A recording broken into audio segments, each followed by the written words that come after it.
धर्मादितो जयति एवं वेद शतमानं भवति शतायुः पुरुषः तदेन्द्रिय आयुष्येवेन्द्रिये प्रतिष्ठति।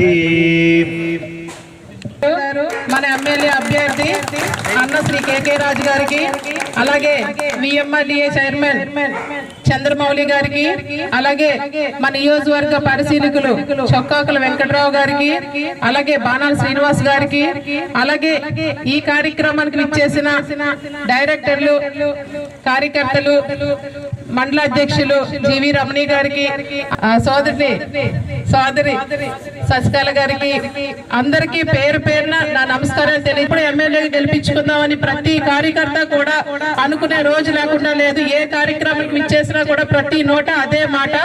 ఎప్పుడూ కూడా మన కేకే రాజు గారిని ఎమ్మెల్యే చేసుకోవాలి, నిరంతరం ప్రజల్లో ఉండే మనిషిని చేసుకోవాలని కోరుకునే ప్రతి ఒక్క మనసుకి నా నమస్కారాలు తెలియజేసుకుంటూ, అలాగే ఇప్పుడు ఎలక్షన్ వచ్చినప్పుడు ప్రతి ఒక్కరూ వస్తారు.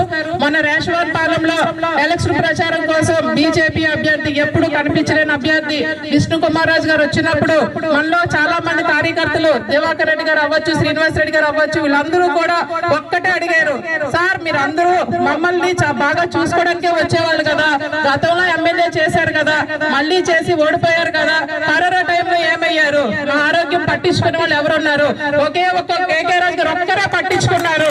సో కనుక మీరు ఎవరికి కూడా ఓటు అడిగే హక్కు కూడా లేదని నిలదీసి అడిగినప్పుడు మన కార్యకర్తల్లో ఉన్న ఆవేశం, వాళ్ళకున్న ఆరాటం, రాజుగారిని ఎమ్మెల్యే చేసుకోవాలని ఆరాటం ఎంత ఉందని కనిపించింది. ఎందుకంటే ప్రతి ఒక్క నాయకుడికి కూడా ఇష్టం లేకపోయినా మొహం మీద చెప్పలేదు, కానీ ఈ రోజు చెప్పే పరిస్థితి వచ్చింది అంటే కేకే రాజు గారు ఎంత మనసు దోచుకున్నారనే విషయాన్ని ప్రతి ఒక్కరికి తెలియజేస్తున్నాను.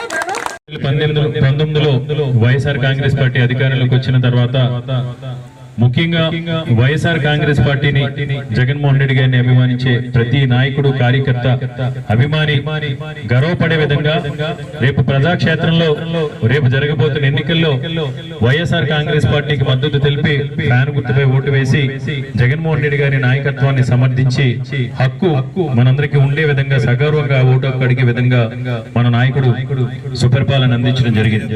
ఈ సుపరిపాలన అందించే క్రమంలో 5 సంవత్సరాలకు ఒకసారి ఎన్నికలు వస్తూ ఉంటాయి, వెళ్తూ ఉంటాయి.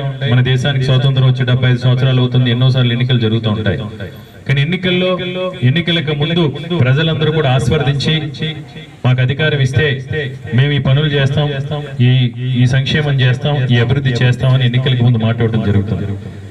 మొట్టమొదటిసారి ఒక యువ నాయకుడు 2019 ఎన్నికలకు ముందు మేనిఫెస్టో విడుదల సమయంలో ఈ దేశంలో ఎవరో మాట్లాడిన విధంగా నేను మీకు ఇచ్చే హామీల్ని, ఈ మేనిఫెస్టోని ఒక భగవద్గీతగా, ఒక బైబుల్ గా, ఒక ఖురాన్ గా భావిస్తాను. ఆ మతాలు, ఆ గ్రంథాలకు ఎంతైతే విలువనిస్తాయో అంతే విలువని, అంతే పవిత్రతతో మేనిఫెస్టోని భావించి మేనిఫెస్టోని అమలు చేస్తాను అని జగన్మోహన్ రెడ్డి గారు మాట్లాడటం జరిగింది. ఈ రోజు గడిచిన 4 సంవత్సరాల 10 నెలల కాలంలో జగన్మోహన్ రెడ్డి నోటి వెంట ఒక మాట వస్తే, మాటిస్తే, చెప్పాడంటే చేస్తాడంటే, చెప్పిన దానికన్నా మిన్నగా చేస్తాడు, చెప్పిన సమయానికంటే కూడా ముందుగా చేస్తాడు అని ఈ రోజు జగన్మోహన్ రెడ్డి గారు మంచి పేరు ప్రతిష్టలు తెచ్చుకోవడం జరిగింది. దాని వెనక ఆయన అవిశ్రాంత కృషి, అహర్నిశలు కూడా ప్రతి నిమిషం కూడా సంక్షేమం కోసం పాటుపడుతూ ఈ రాష్ట్రంలో ఉన్న ప్రతి సమస్యకి 5 సంవత్సరాలకు ఒకసారి వచ్చే ఎన్నికల్లో ఓట్ల కోసమో, సీట్ల కోసమో కాకుండా ప్రతి సమస్యకి కూడా శాశ్వత పరిష్కారం చూపించాలి. మళ్ళీ ఒక సమస్య ఉందంటే ఆ సమస్య మళ్ళీ పునరావృతం కాకూడదు. మనకి ఎన్నికలు ముఖ్యం కాదు, సీట్లు ముఖ్యం కాదు. దేవుడు, ప్రజలు మన ఆశీర్వదించి మనకు ఒక అవకాశం కల్పించారు.